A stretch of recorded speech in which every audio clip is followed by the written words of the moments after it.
మీ personal interviews మరియు వ్యాపార ప్రకటనల కొరకు ఈ నెంబర్ని సంప్రదించండి. అండ్ మీరు ఆర్టిస్ట్ కదా? అవునమ్మా. రీసెంట్ గా 300 ఇంటర్వ్యూస్ ఉన్నాయి మనవి.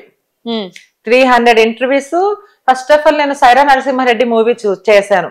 అందులో కనబడతాను కానీ ఫోటో పంపిస్తాను. కొన్ని మూవీస్ చేశాను. బేబీ కొన్ని మూవీస్ కానీ విడుదల ఏంటో నాకు ఒక మంచి పేరు వచ్చేదేమో. ఎందుకంటే జగన్ స్టూడియోలో మేము చాలా సినిమాలు చేసాము ధనరాజు గారితో. మంచి మంచి క్యారెక్టర్లు చేస్తే అవి ప్రొడ్యూసర్ ప్రాబ్లం అయ్యిండి వచ్చేమో, మనం చెప్పలేం కదా. ఆగిపోయినాయి మంచి క్యారెక్టర్.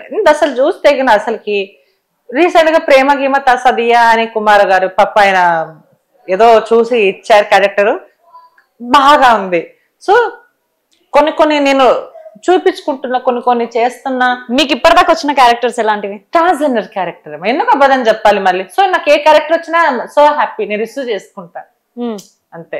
భోజ్పురి మూవీలో చేశాను బాడీ గార్డ్స్ అంటే విలన్ గా. సో ఎన్నో అలా చేసుకుంటూ వస్తున్నా. సో సాంగ్స్ పాడుతున్నా, ప్రైవేట్ సాంగ్స్. సో నా పర్సనల్ ఇవి ప్రైవేట్ సాంగ్స్ కూడా. ఓకే. కనపడ ఒక పాట రాశాను నా సొంతంగా. మా అమ్మ మా నాన్న చనిపోయినప్పుడు, అమ్మా అమ్మని పాడన తీయని పాట, నాని చెయ్యనల్లరి ఆట, అమ్మైనా నానైనా అమ్మైనా నానైనా తమ్ముడు చూపించే ప్రేమ, ప్రేమలోని ప్రేమ రాగం ఉండదా, నీళ్ళు లేకనే కథక జీవితం మారినదిగా.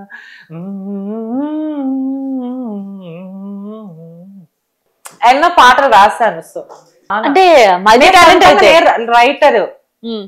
అప్పుడు రాకేష్ మాస్టర్ జననం మరణం హే జననం, అది మనమే పెద్ద పిక్చర్ ట్రోల్ చేశారు. అదేదో బాగుంది. జననం మరణం హే జననం మరణం హే, నాకు నేనే సాతూరా, నాకు నేనే ధైర్యానిరా, ఎవడడ్డొస్తే నేను లేపేస్తానురా, హే జననం మరణం హే జననం మరణం హే, రాయలసీమ బిడ్డనిరా, దమ్ముంటే చూసుకుందాము రాండిరా. మీరు నమ్మరు, పిక్చర్ ట్రోల్ చేశారు ఈ పాటకి. సో ఇలాంటివి ఎన్నో, కానీ చాలా రోజులైంది కదా. అవును, 3 years అయిపోతుంది. ఇది నేను సొంతంగా రాసుకున్న పాట అనమాట. చాలా అమ్మ నాన్న అది సొంతంగా రాసింది. ఒక లవ్ సాంగ్ రాశాను. తనన నానరే తనన తనన తన నానరే తనన నానరే, పిల్ల పిల్ల నువ్వు చూసి నువ్వు ఎందుకు నవ్వుతావే, కన్న ముందర ఉండే నువ్వు మాయమయ్యావి, ఎవరు అని తెలిసే లోపల నువ్వు అని తెలిసిందే, ప్రేమ అంత ప్రేమించానే నిన్నే నేనుగా. ఓ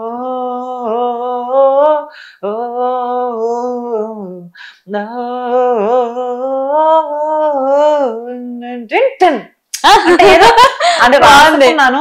ఎందుకంటే కొంచెం ఇవన్నీ చేయాలంటే కొంచెం మనీ కావాలి. సో ఇవన్నీ సెటిల్ అయిన తర్వాతనే. సో ఇలా ఎన్నో.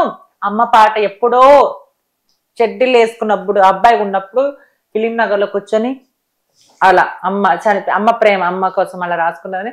సో ఎన్నో పాటలు, జనసేన గురించి ఒక పాట కూడా రాశాను.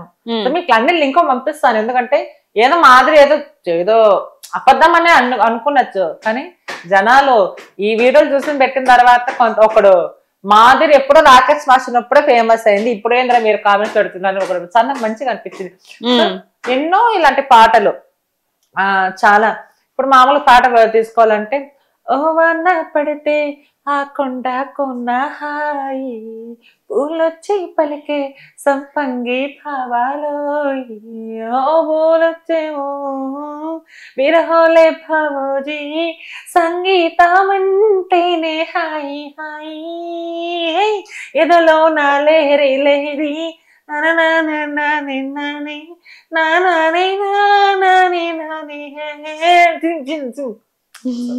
మూవీ పాట నిజంగా బాగుంది అసలు. నాలో అన్ని. సో ఏంటంటే ఒక్కటి నాకు ఒక ఛాన్స్ వస్తే నేనేంటనే నేర్పించుకుంటా.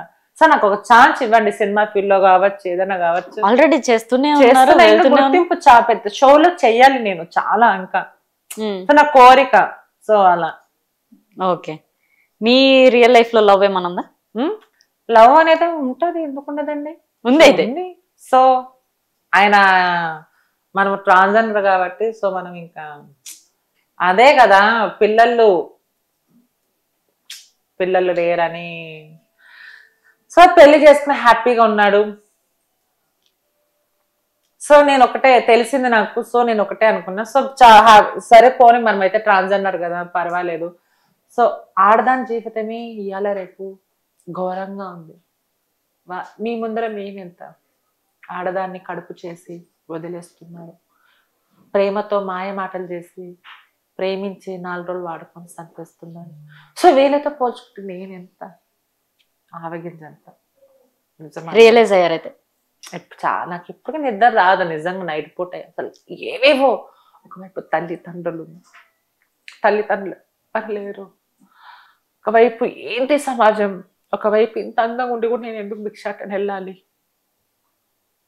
ఒకవైపు ముందు సమాజం ఎందుకు ఇట్లా అని నైట్ పూట నాకు నిద్ర రాదు. కానీ సో నేను నమ్మే ధర్మాన్ని నిజాయితీగా నేను ఉంటే నాకు ప్రజలే నాకు అవును మంచి చేస్తారు. నేను తప్పు చేస్తే నేను భయపడాల.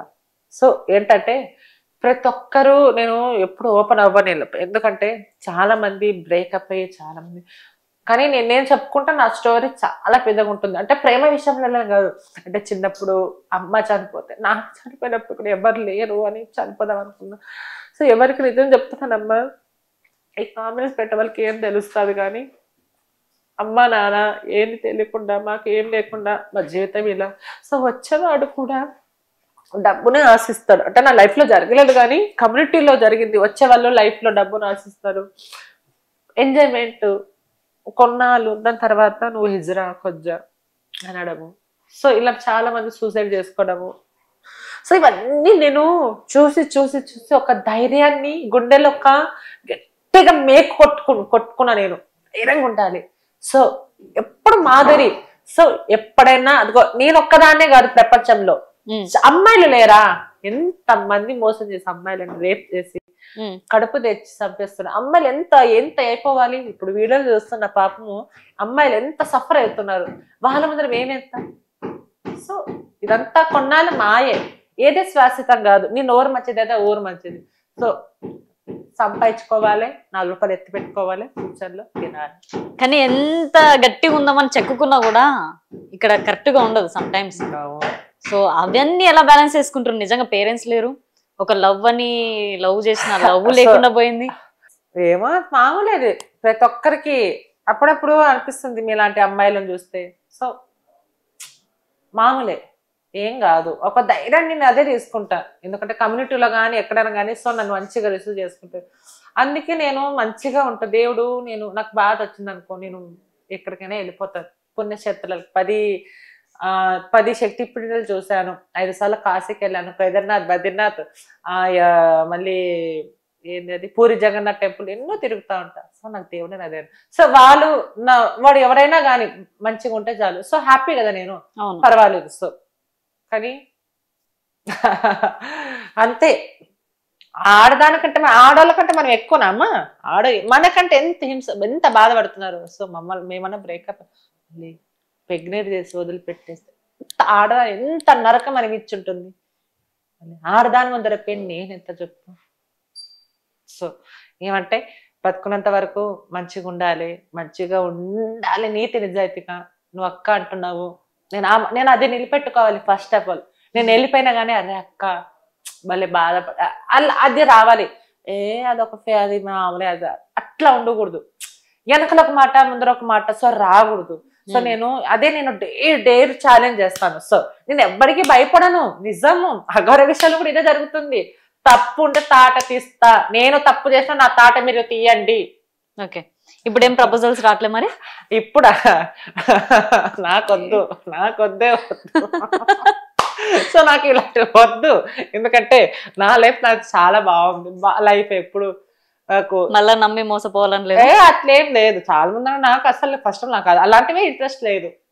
ఫస్ట్ ఆఫ్ ఆల్ నాకు ఆ కోరికలే రావట్లేదు. ఫస్ట్ ఆఫ్ ఆల్ నాకు ఆ ఫీలింగ్సే లేనప్పుడు నాకు ఎలా, నేను ఒక అబ్బాయి నాకు ఇప్పుడు మామూలుగా ఎవరో కూర్చోమను, సో మామూలే చెయ్యి వేస్తా, సో నార్మల్ ఫ్రెండ్ నా ఫ్రెండ్ సర్కిల్ చాలా మంది ఉన్నారు. చాలా మంది నా ఫ్రెండ్ సర్కిల్ నన్ను ఎప్పుడు నా అలర్చు నేను ఎప్పుడు నేను చూడను. నా వల్ల నేను అనుకుంటే నా వల్ల వాళ్ళ సో ఎప్పుడు అలా ఉండదు. జస్ట్ ఫ్రెండ్ ఎవరైనా కానీ. అంటే లవ్ అనేది ఒకటితోనే ఉంటది అట్లానే లేదు. అంటే దాని నుంచి తీసేసారు. అంటే లవ్ అనేది ఒకటి కాన్సెప్ట్ తీసుకుంటే మళ్ళీ ఫ్యామిలీది అది పెద్ద, అది కూడా పెద్ద కాన్సెప్ట్ కదా. అమ్మ నాన్న అనేది ఒకటి. సో జీవితంలో నేను అదే మీరు అన్నారు మాదిరి మీరు ఎంత అందంగా ఉన్నారు, మీరు ఎంత ఫ్రెష్, అదే మీరు ఎంత అన్నారంటే మనసు మంచిగా ఉండాలి, ప్రశాంతంగా కూర్చోవాలి, ధ్యానం చేయాలి, ఎప్పుడు మైండ్ ఫ్రెష్ ఉంటే ఎప్పుడు బాగుంటది. ఇప్పుడు మోసం చేస్తాడని మనం పిచ్చిదాన్ని ప్రేమించే సినిమాలాగా మనం తిరగదు. సో అట్లా అనిపిస్తుంది. కానీ ఒక ధైర్యం, ఎప్పటికీ ధైర్యం ఉండాలి. ఆడదానికైనా కానీ మగవాడికైనా కానీ హిజ్రాకైనా ఎవరికైనా ధైర్యంగా బతకండి దయచేసి. నేను ఏదో ఒక ఆడపిల్ల నువ్వు కాబట్టి నేను ఏడ్చాను కానీ మామూలుగా నాకు రావు, రప్పేలని చూస్తారు కానీ చాలా మంది. సో నేను ఎందుకంటే మనకి చూడాలి, జనాలు మాదిరి కూడా చూడాలి. మరి అంతే. ఓకే, థ్యాంక్ యూ అక్క.